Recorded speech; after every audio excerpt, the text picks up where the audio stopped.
Chapter 1 Monster Man. Ah! Screamed the boy. The most monstrous face he had ever seen was peering down at him. It was the face of a man, but it was completely lopsided.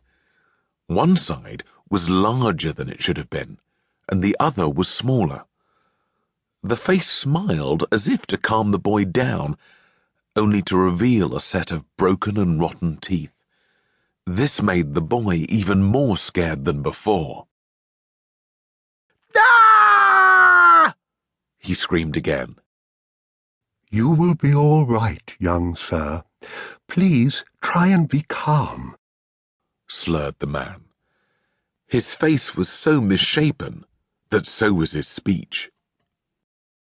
Who was this man, and where was he taking the boy? It was only then that the boy realized he was lying on his back, staring straight up. It felt almost as if he was floating. But something was rattling. He was rattling. The boy realized he must be lying on a trolley with wonky wheels. His head clouded with questions. Where was he? How did he get here? Why couldn't he remember a thing? And most importantly, who was this terrifying man-monster? The trolley travelled slowly down the long corridor. The boy could hear the sound of something being dragged along the floor. It sounded like the squeak of a shoe. He looked down. The man was limping. Just like his face, one side of his body was smaller than the other, so the man was dragging his withered leg along with him. It looked like every movement might be painful. A pair of tall doors swung open, and the trolley trundled into a room and came to a stop. Then some curtains were drawn around the boy. "I hope that wasn't too uncomfortable, young sir," said the man. The boy thought it was curious that this man called him sir. He had never been called sir in his life. He was only 12.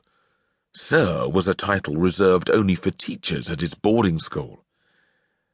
"Now, you wait here. I'm just the porter. Let me get the nurse. Nurse!"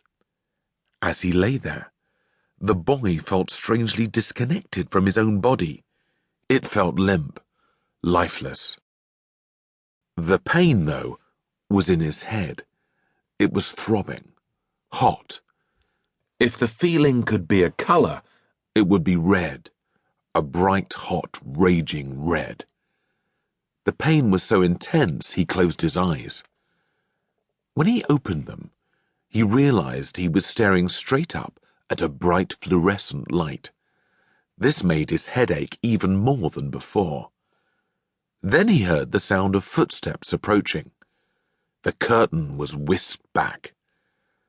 A large older lady in a blue and white uniform with a hat leaned over and examined the boy's head.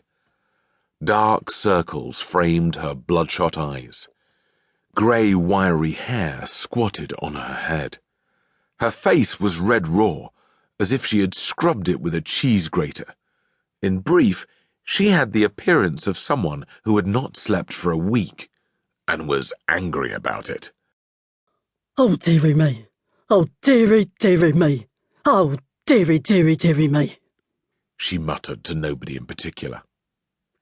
In his confused state, the boy took a moment to realize this woman was in fact dressed as a nurse. At last the boy realized where he was. A hospital. He had never been in one before, except the day he was born, and he couldn't remember that. The boy's eyes drifted up to the lady's name badge, Nurse Mees, Lord Funt Hospital. "That is a bump. A big bump. A very big bump. Now, does this hurt?"